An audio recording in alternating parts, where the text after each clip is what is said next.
Hello, blessed be everyone. Welcome to another YouTube live here on the Mystery Witch School.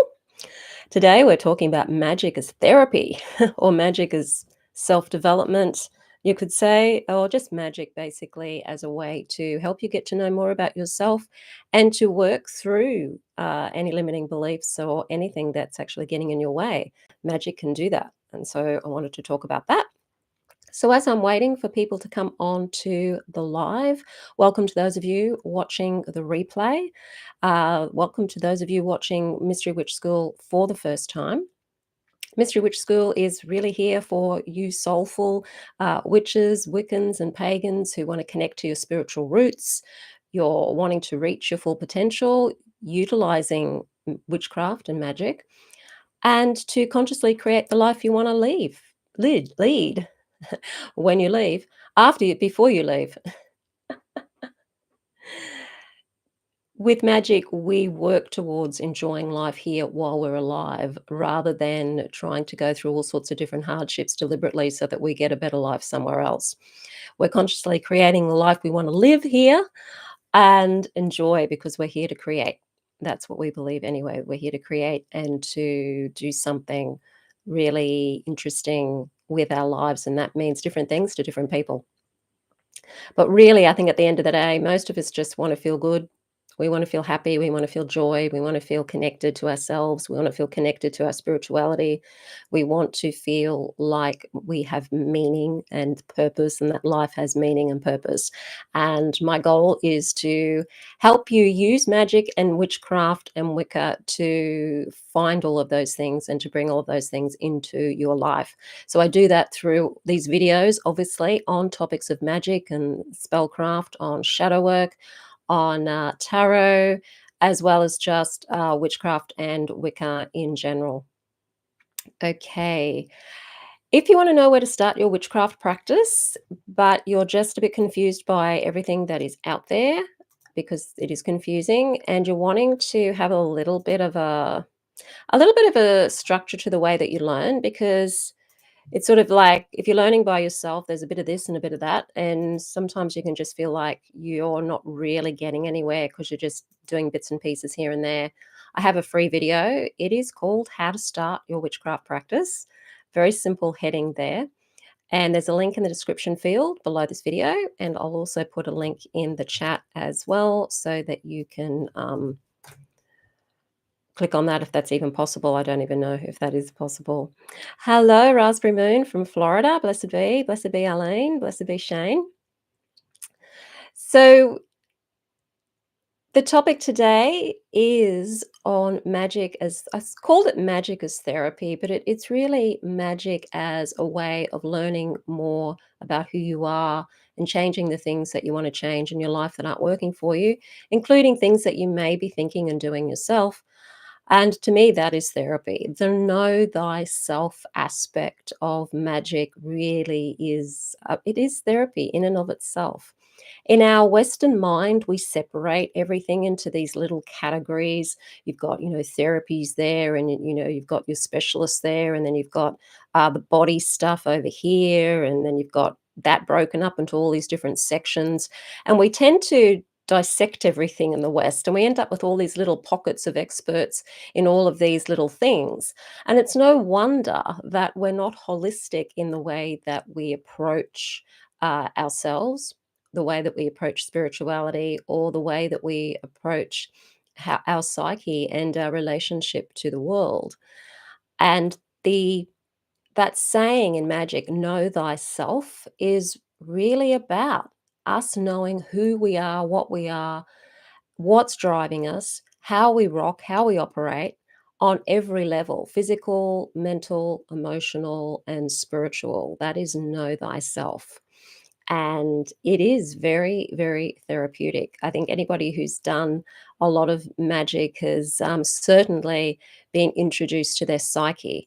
And sometimes, if not handled well, or if there's a lot of stuff involved, magic can seem to even throw some people off the edge. It's not so much it's the magic, it's the fact that there's a lot of stuff there that needs to be dealt with, and they may need to actually work with somebody to deal with that stuff. Hi, Ricardo. Awesome. Glad you're enjoying it so far. We've only just started, I guess.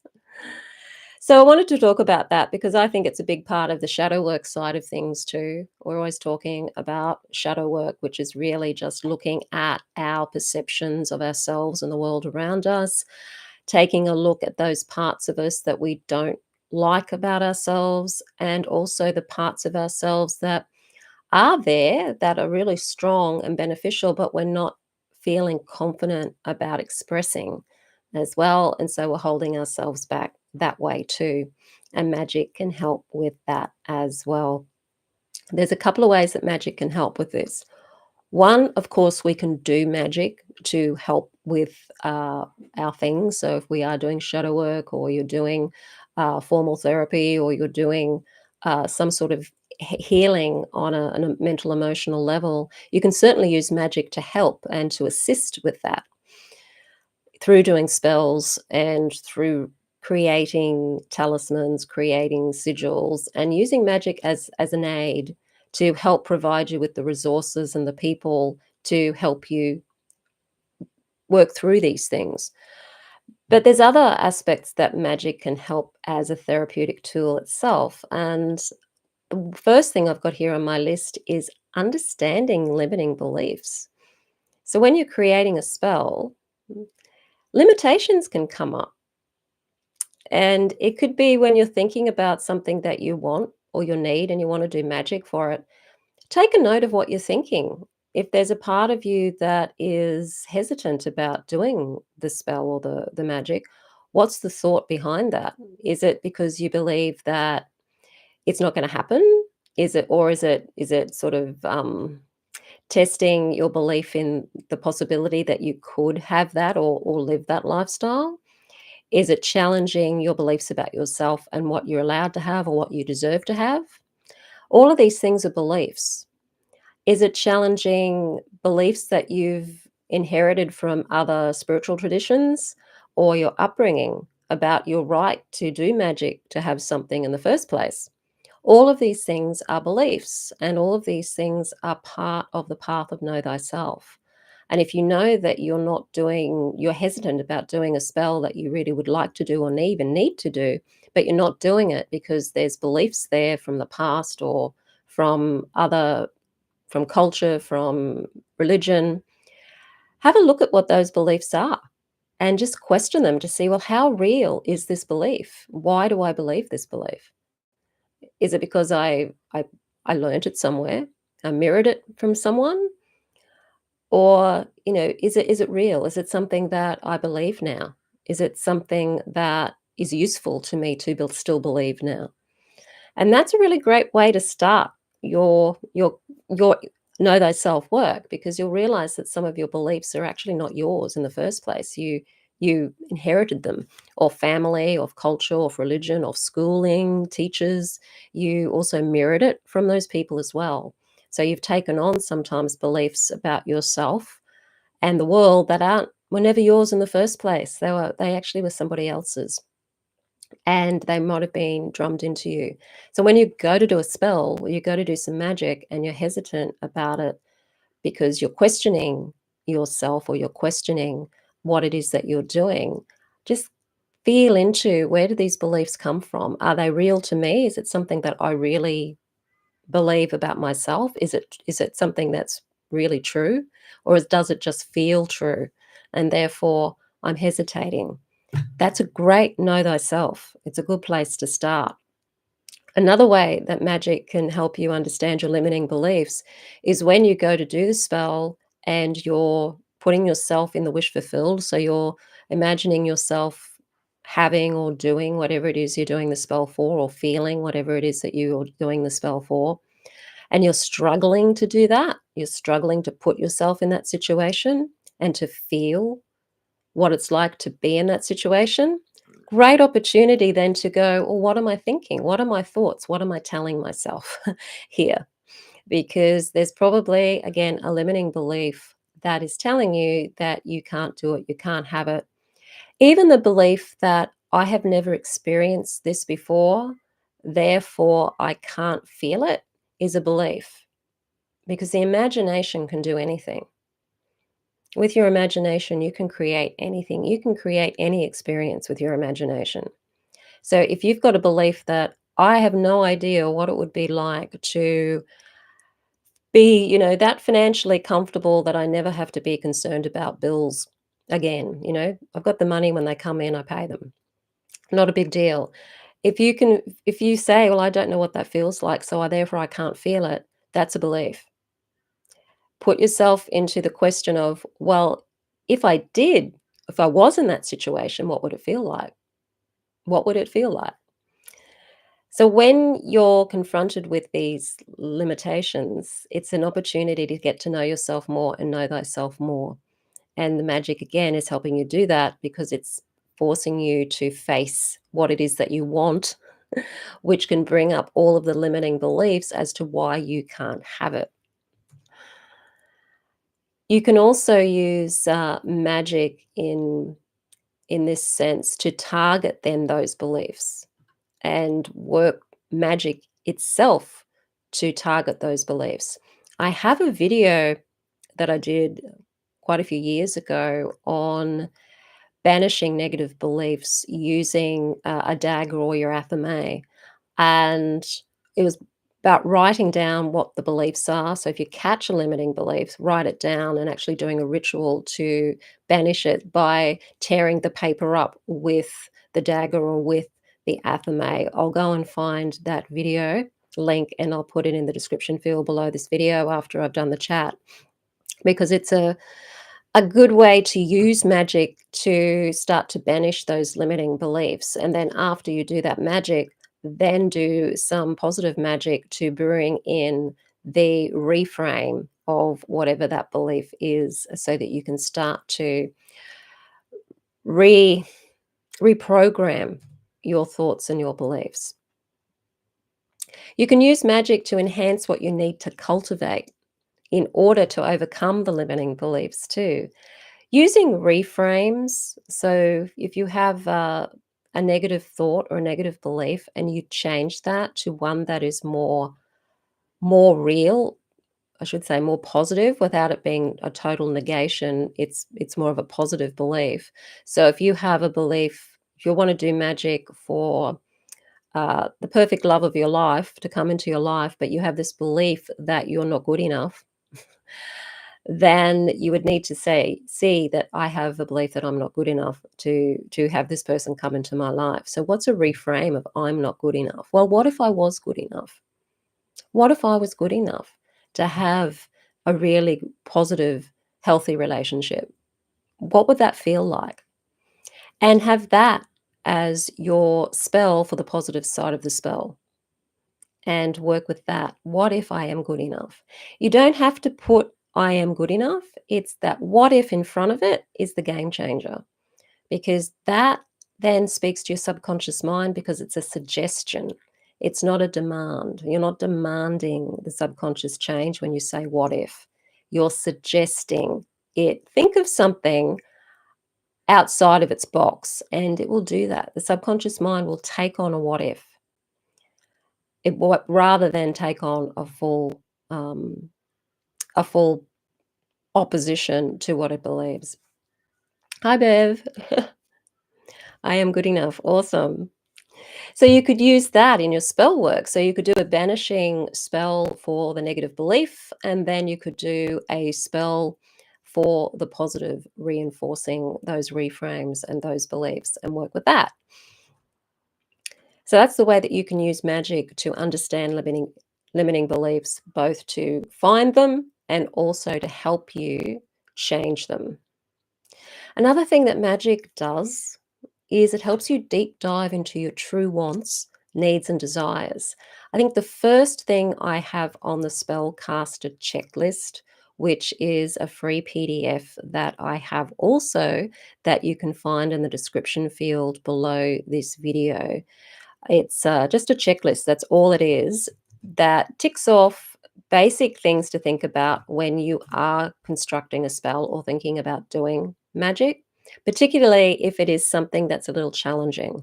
Sometimes the really easy spells you don't need to be so concerned about, but if something's a bit challenging, it's like a goal that you've got and you know that there's going to be a bit of work involved to get it, then the spellcaster checklist is a great thing to have, because you can see the things that you need to have a look and to think about before you actually do your magical working. So I've put a link in the chat, and also there's one in the description field below this video.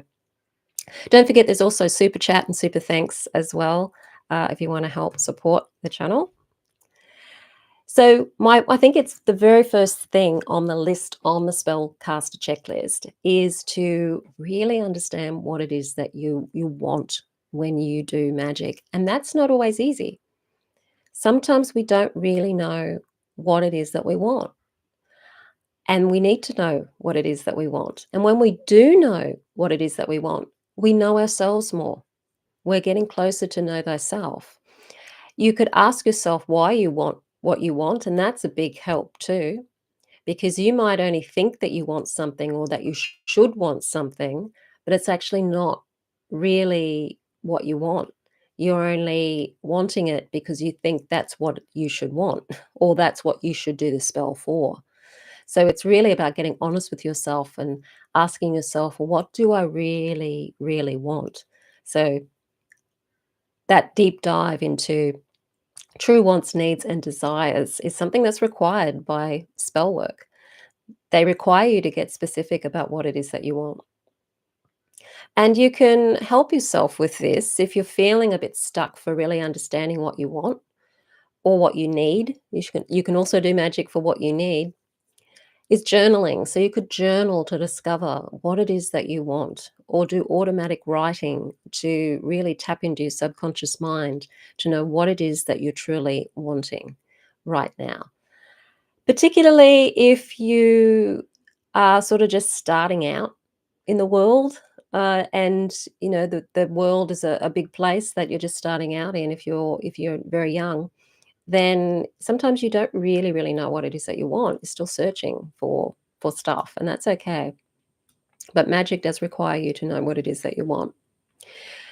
You can use the visualization in the spell to uncover what your true desires are as well. So if you go into your visualization of the end result before you do your magic as a bit of a prep, then you can get clearer in what it is that you're wanting. And that will help you do the magic that's more suitable to what it is that you're really, really wanting. And it also helps you confront more about yourself and more about what what your beliefs are.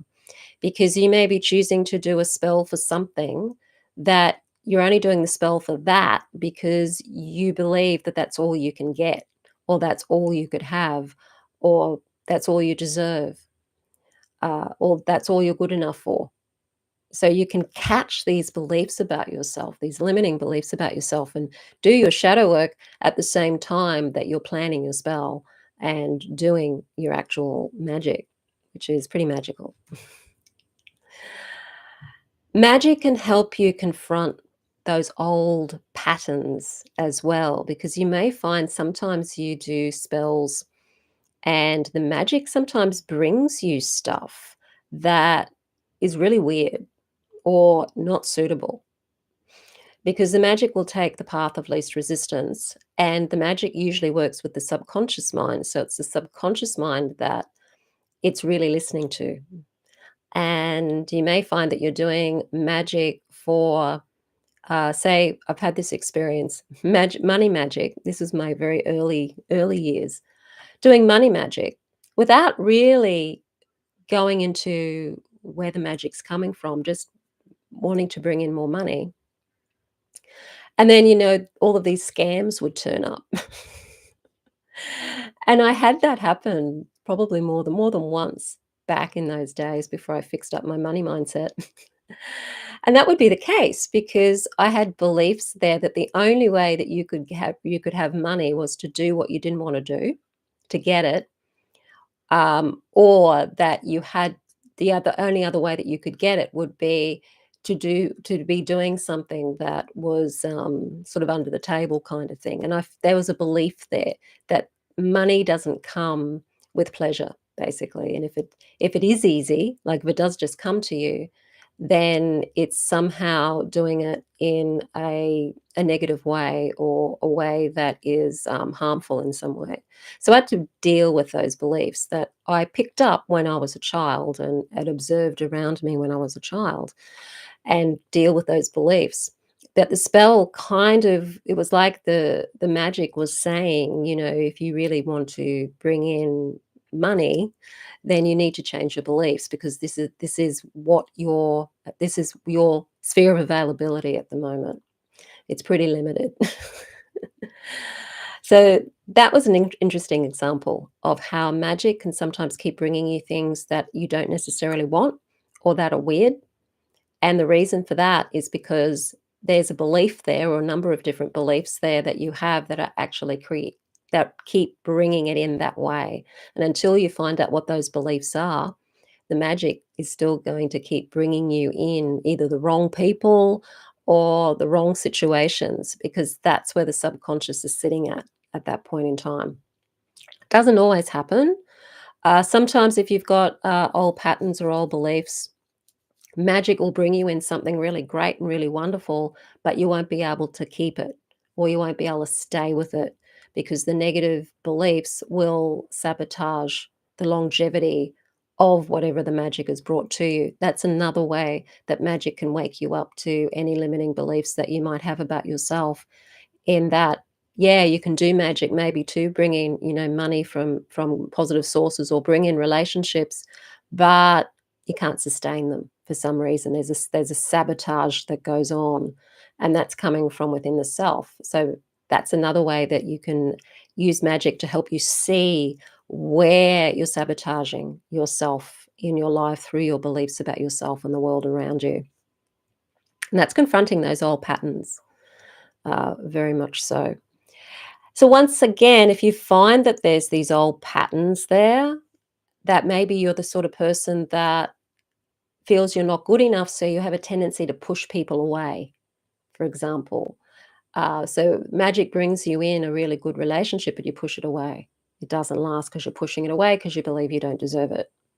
Those kinds of things. When you see them, then you can use magic to banish those beliefs, and then reframe them and bring in the good beliefs. You can use magic to do both of those things. Another way that magic can help you as a therapeutic tool, and as a shadow work tool, is to help you build resilience to, life in general. You can learn from any setbacks that you have, you can learn from. And magic doesn't always work. And you can learn from it why it didn't work the way that you wanted it to work. Sometimes it works, but not as big as you wanted it to work.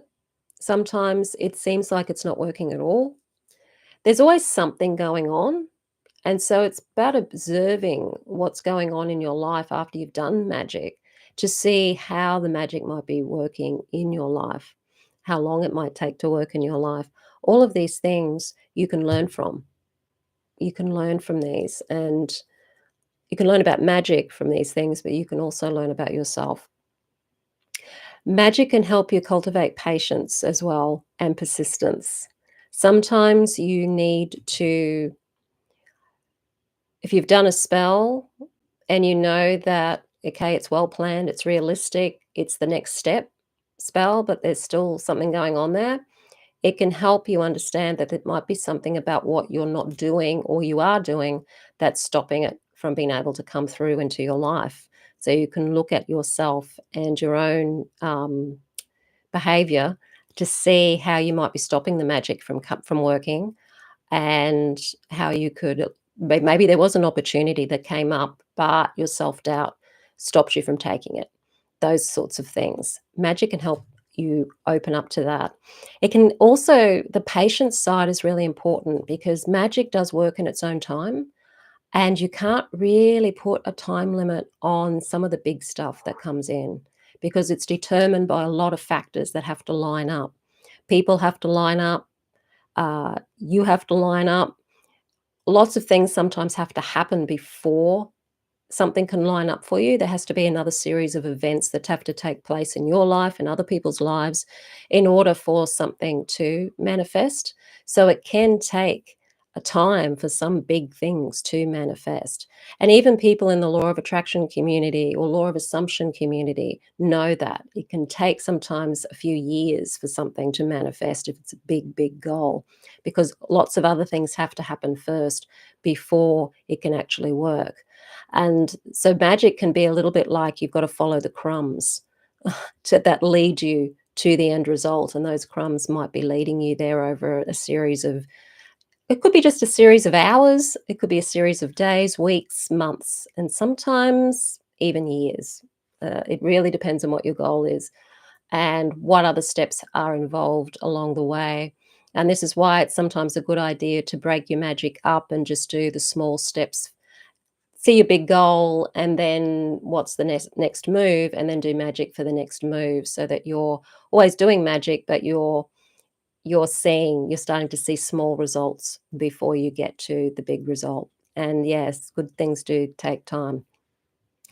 I know some people would say, "Oh, magic should work within the time frame that you give it," but if things aren't able to line up in that time frame because there's a lot of other people and situations that have to happen first, it can't. And if you've left the time frame too short, like, "I've got to pay this bill, you know, tomorrow," and there's no way that money could come to you, there's no harm in doing the magic. Still do the magic because you never know where the money could come. It could be in your sphere of availability, you just don't know it.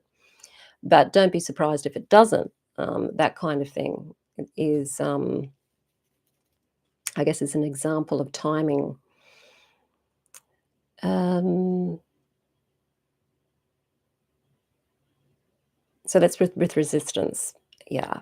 And if you find that your resilience is a little tough, there's ways that you can work magic to help with that.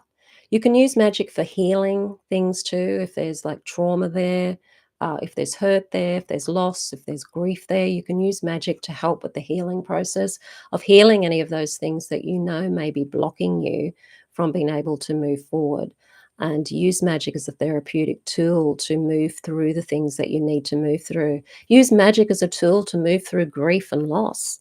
For example, the ritualization of magic can be really helpful to ritualize the process of grief, because it's a process, after all, that you have to go through. It's a process of letting go, it's a process of changing, it's a process of adapting to the change, it's a process of missing someone or something, or it's a real process of letting go, and you change. You have to change who you are every time you lose something or someone that changes you. So it's a change that you have to go through. So you can ritualize that, use magic to help you through that process by, lighting candles. I've got a grief ritual that I'll also put in I should write this down, that I'll also put in the description field around grief, that how you can use magic for helping you grieve and helping you through that process. And you can use magic to help you through any tricky process that you're going through as a ritual. Ritualizing is a really beautiful way of connecting to the subconscious mind. It's a beautiful way of connecting to yourself and connecting to that spirit side of yourself and your higher self. It it's about making everything sacred, I guess, and all of the difficulties that we experience in life, like the grief and the loss. If we can ritualize those and turn them into, ceremonies, it can be very, very therapeutic, and magic can help you do that. Okay. So some of the other aspects of magic are also very therapeutic. Mindfulness and meditation is a big part of magic, because you need to be able to concentrate for at least 60 seconds to do a spell, to be able to imagine yourself in the wish fulfilled for at least 60 seconds. And meditation can help you with that. It can help you concentrate. Meditation also helps you become more self aware, more aware of yourself, more aware of what you're thinking and feeling. It can get you more in touch with your body. It can get you more in touch with your emotions, and it can get you more in touch with your thoughts. So if you notice that you're feeling in your body very maybe anxious or just icky in your body or fearful or even frustrated or angry in your body, if you're just feeling off physically, you can just observe your physical body and see where that tension is, and then observe what the emotional feeling is. And then, well, what's the thought behind it all? Because there's beliefs behind every emotion, and the emotions manifest through the physical body. So you're going to get a physical feeling first, follow it to the emotion, and then the emotion might be apprehension. It might be a feeling of, I'm feeling really apprehensive about something, or I'm feeling like hypervigilant about something. Okay, well, what am I thinking that's causing me to feel this? It's our feelings are caused by our thoughts and our beliefs and our perceptions. And when you allow yourself to investigate what those thoughts and feelings and perceptions are, then you've got much more knowledge of yourself and much more of an ability then to be able to change the way you feel, because you can change the way that you're thinking. Again, you can use magic to help change those thoughts and banish those thoughts and then replace them with a more positive reframe. So you're getting to know yourself more and more and more. You're getting to develop your self knowledge more and more and more. And as a result, you're changing for the better. You're becoming a stronger person, more empowered. You're becoming a lot more, uh, probably a little bit more relaxed and calm in the world. You don't get rattled as much because you're doing all this work on yourself. And when you do get rattled, you know exactly where to go and what to do. You just have to look at what your thoughts are and what your beliefs are and work on the various different modalities that you can use to change those. Um, so you can do spells for release and spells for healing when you do find what these thoughts and beliefs are. Magic is something that can help you with empowerment and building your confidence, because you can find the things that are stopping you from being feeling confident. What are my beliefs? I'm not good enough is a big one. I'm not lovable is another one. You can take back your power, and realizing your magical self is empowering. So, if every day, as part of your meditation or your daily practice, you imagine stepping into your magical self, what does your magical self look like? If you were to create the perfect version of your magical self, what would they look like? What would they be doing? What would they be wearing? Where would they be living? Do you live in a castle? Do you live in a tree house? Do you live in a cave? Like, where use your imagination to create this magical self, because that what you're creating is an expression of yourself. So if you're imagining yourself being like a wizard or a magician or a witch in a particular way, and you're associating various different things with that. Maybe you're carrying a staff with you wherever you go. Maybe you have companion animals with you. Really allow yourself to go into that imaginative fantasy, because that's connecting to your subconscious mind. And in that's information about who you are. Even if it does seem fanciful, if you can then step into, well, what would it be like to be that person? And just imagine that you are that person. You are living in that magic cave or treehouse or wherever it is that you do your magic. You do have your companion animals there with you. What does that feel like? Because that's your magical self. And if you can step into that visualization every day, it's going to help you step more into your magical self every day, but B, it's also going to show you where you're not feeling comfortable with that self, because you may feel that, oh, I really like stepping into this. It feels very powerful, but at the same time, how could I possibly be this person in the world? My life is just totally the opposite to this. And so you can start to see where the limitations are and where you're limiting yourself, because stepping into that magical self may also bring up some discomfort for you. And where there's discomfort, there's opportunity to learn about yourself. Whenever you're being, triggered by something or someone, it's an opportunity to learn about yourself. It's an opportunity to go, how come what was I thinking when that person said that thing and did that thing? If you're feeling triggered, you're probably agreeing with them. And, if you're agreeing with them, why are you agreeing with them subconsciously? Is it because what they said was true, or just because you believe it's true, but it's not true? So, what can you do about that belief that you have? Because the more you are self-aware and the more you know your shadow, the more you know your negative qualities and your positive ones, the less triggered you get when somebody says something to you because you know all of it. You know this stuff already. You know you've got this, that, and the other going on in the shadow. You don't, they can tell you and you already know it. So it's like, yeah, I know. So they're not telling you anything new. And it is much, much less triggering because you can step into that aspect of yourself. And if it is something that you're finding that you'd like to change, because that part of yourself might be a protective mechanism and maybe it shows itself as kind of like the wolf instead of like the more um, tame animal, the wild wolf will come out, and you would prefer it didn't come out that way, then you can, go back and look at, why you behave that way and what the beliefs were that actually caused you to behave that way in the first place. It's all about bringing things back to our own awareness of our thoughts and our feelings and beliefs about ourselves in the world around us, and that's taking back our power because we're looking at, well, what do I believe? Do I agree or do I not agree with that person? And they just start questioning, those things rather than allowing the subconscious mind to react to something. Okay. Writing it out like fiction about your magical self would be interesting. Yeah, you certainly write a story about, a day in the life of your magical self.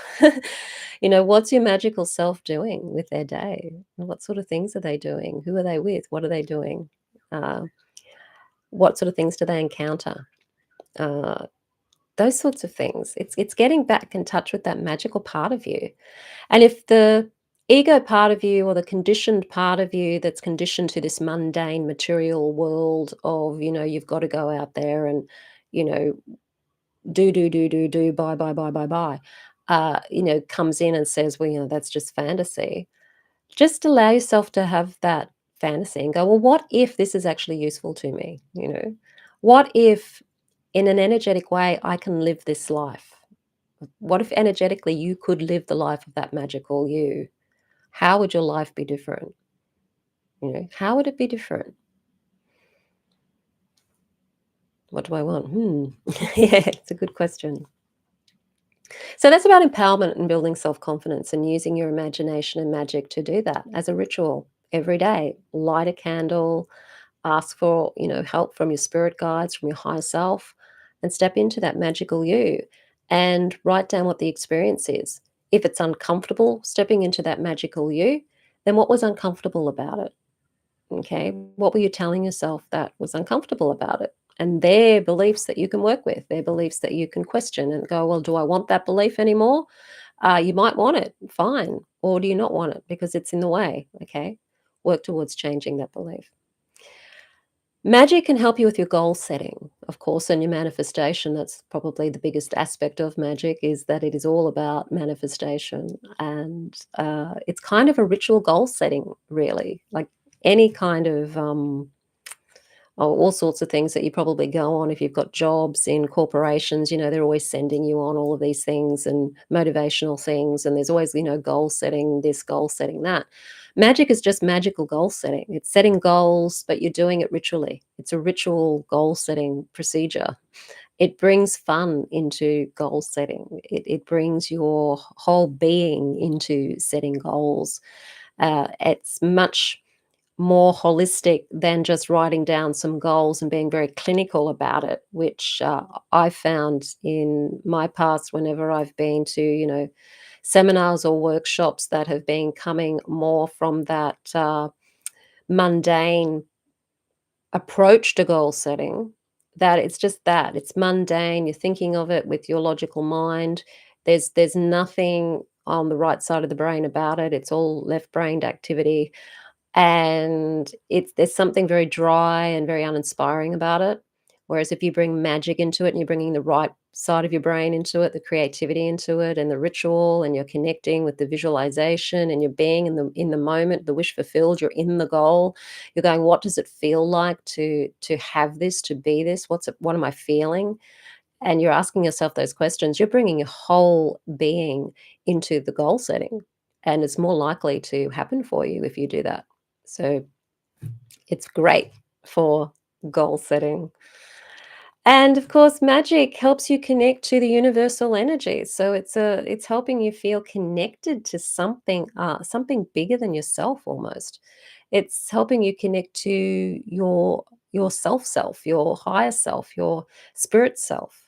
It's going beyond the limitations of the mundane world and taking you into a stronger connection with spirit, which is incredibly therapeutic. It can help you soar above like an eagle, above all the nonsense that goes on in the mundane world and all the shenanigans that goes on in the mundane world that, we're constantly being fed through the media. It can help you fly above that. It can help you take eagle wings and fly above all of the ego-driven things that are going on in the world. And that's really what I think a lot of us are looking for. We're wanting something. We know deep down inside that what we're seeing in the material world and what we're told in the material world, and what we're forced to believe and strive for in the material world, we know that it's not real. We know there's something fake about it. But because we're so conditioned to believe that's the real world, there's something missing. There's always this feeling of disconnection and there's something missing. And when you come into the magical path, when you come into whether any type of magical path, whatever takes your fancy, in this case, it's witchcraft that we talk about. When you come to the magical path, you're feeling there's something real here. The experience, if let me know if you've had this experience when you're in nature, or maybe the first time you had this experience. But the very first time I had this experience of nature being real, I was over on an island just outside Brisbane in Queensland, Australia. And I was in nature. There wasn't any people around. It was just me and nature. And I remember lying down on the ground and just feeling like this is real. This is the real. This is the reality. There's something about nature, being alone in nature, that makes you feel connected to something. It's a connection to something. It's a connection feeling. Whereas going into the human realm again in the city with all of the hustle and bustle and the concrete and there's no nature, it always feels like there's something just seriously wrong with it. And it's because it's not real, it's fake. And if you've ever had that experience, let me know either in the comments or the chat, that when you go into nature for a holiday or even just for a day in the bush, you suddenly feel that all of a sudden there's a sense of connection there. There's something there that has been missing when you go back into the city or you get caught up in the whole workaday world of this ego-driven human world that we're in. And this is what magic can do. It can help you connect to who you truly are. And that's probably the biggest thing that I'm into with the whole Mystery Witch School is helping you connect to who you are, connecting to the magic, connecting to spirit. It's about connecting. So if you're feeling disconnected or you're feeling something's missing, that's what it is. It's feeling connected to who and what you are and taking that eagle view of the world and seeing it from a very, very different perspective. It's there's an element, I guess, of detachment from the mundane world that happens the more you become more self-aware through practicing magic or witchcraft in this case. And that's what I teach in the Mystery Witch School 101 Academy, which is the 12-month course on Wicca and witchcraft. It's step by step teaching you to discover these things about yourself, discover that you're an energy being, that you have energy, you can create more energy, and you can do stuff with this energy, and to connect to ritual because it helps you connect more to yourself and energy. Learning that there's different tools that you can use, that, it's not just the tools aren't just there for to be pretty and fun. Those tools have an energy about them too, particularly when you're working with them. And when you connect with the symbolism of those tools, you're working with those elemental energies. So you're getting more into the energetic world, creating a circle so that you're starting to create sacred space. So you're taking yourself out of the mundane and actually creating a sacred space for yourself, where you can feel more real in whatever space you create when you're creating a circle. And then getting into the magic, getting into working with the moon and the lunar energies, then working with the Sabbats and the solar energy, and working with the deities, and then other different forms of magic as they come along. That's what you learn over the 12 months of Mystery Witch School 101 Academy. You take month by month, you build on the month before, and you learn more and more about yourself and your ability, and you connect more and more with your spirit and with what's going on that energetic level.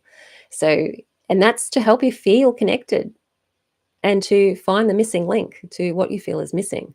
So that's the whole point of the Mystery Witch School 101 Academy. So I'll mention that if you are wanting that, if you're wanting that missing link, I'll put it in the description field below the video. There's a link to more information about how you can join the Mystery Witch School 101 Academy in the description field below this video. We also get together twice a month over Zoom and celebrate the moons, the new and full moons, and we do a guided meditation at that time as well. And if you can't make the Zooms, you get access to the replays so that you can still do the guided meditation and everything that we do. So it's that connection. That's the most important thing. Okay. Hi, Joy. Okay, I'm really enjoying the course. Awesome. Not moving along very quickly because it triggers side studies. You say it's side studies as well. Yeah. Yes, I guess you can always go off and investigate more stuff. Yeah, interest, because it shows you different things that you can get involved in. And you can take more than the 12 months to do it. You don't, it's created as a 12-month course to fall into that year and a day training, but you can take as long as you like, because it's it's really at your own pace. So you don't want to rush it, you know. And if you do get sidetracked, you get triggered by side studies, then you know that's okay too. It can add to it. Okay, 11 at midnight my time. All right. Oh, that's very late. Yes, that's what I like to think about. Awesome. Okay, because we have some people in the UK. So it's very, very late, in the UK. The 11th hour. The 11th hour. Okay. So all of that in a nutshell is how you can bring magic into your life as a therapeutic tool. So sh in summary, magic can help you understand your limiting beliefs. It can help you find them, and it can help you start to change them as well. It can help you deep dive into your true wants, needs, and desires, which is really important, well, for magic in the first place, but also to know what you really want is important in your life, because if you don't really know what you want, you're going to drift around and waft around a little bit. And what you want is going to change too. Your desires and wants and needs aren't always going to be the same. You might think that you want something and then you go towards it and then you discover something else, and that's better. Or you discover you didn't want that. After all, you don't really want it. So you go and you find something else that you want. It's all a journey and it's all a path. So uh, enjoy it. It can help you confront your old patterns of behavior and where you sabotage yourself, particularly. It can help you build resilience and cultivate patience and persistence. And it can help you with your mindfulness and meditation. So your emotional healing, your release. It can help you with your empowerment and building confidence. It can help you with your goal setting, of course, and connecting with your spirituality, connecting with nature, connecting with elements, connecting with other beings that you're working with. If you're working with plants, so if you're working with animals, working with that on that spiritual energetic level, which is probably the most fulfilling side of magic, I think.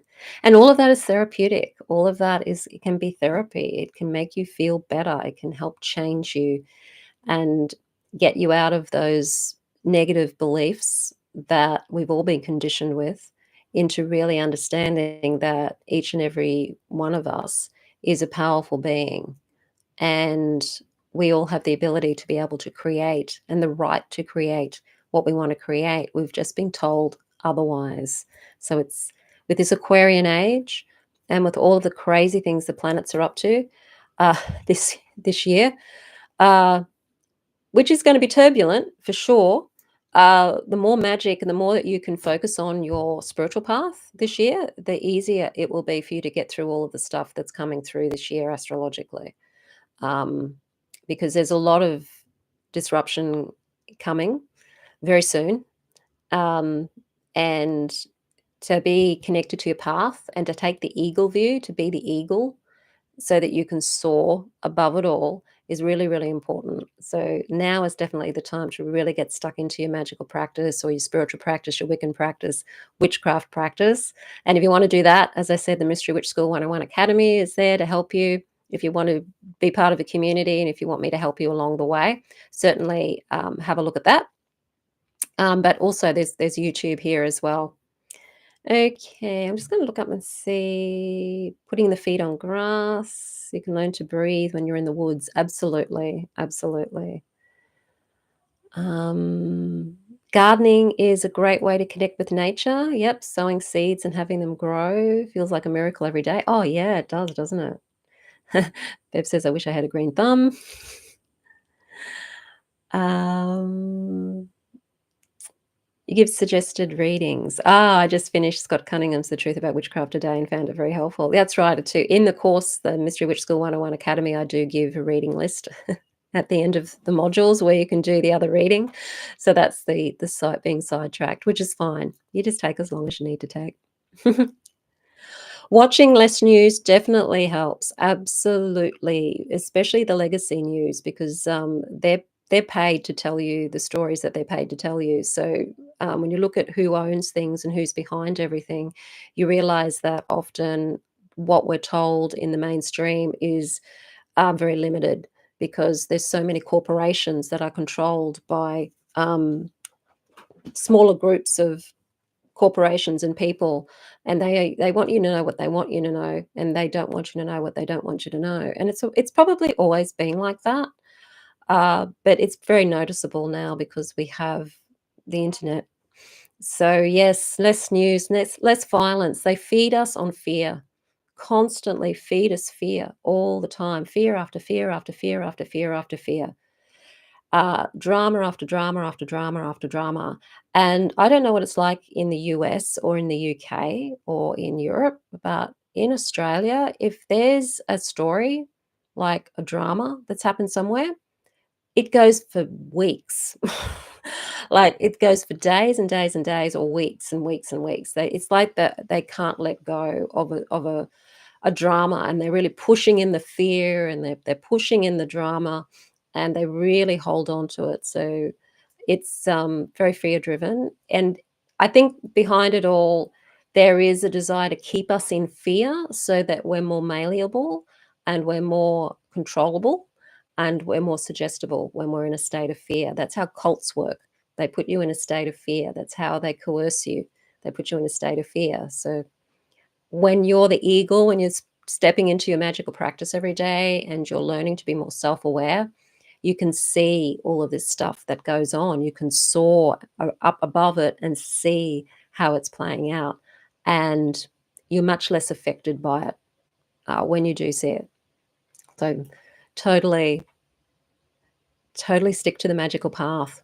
Okay, everybody, the live won't be on Monday, my time, which I think for a lot of you is Sunday evening or Sunday afternoon. Next week, because the Mystery Witch School 101 Academy, we have our we have our new moon celebration in Pisces at the same time. So I won't be doing a live on YouTube. I'm planning on doing the live the next day though. So that will be your Monday evening for those of you in the US and Canada, and probably very early hours of the morning if you're in the UK, or very late in the evening if you're in the UK, as you said. And it'll be on Tuesday, Australian time. Okay, so everybody have a wonderful week, and keep doing the magic, keep being magical, and keep doing the magic. Blessed be.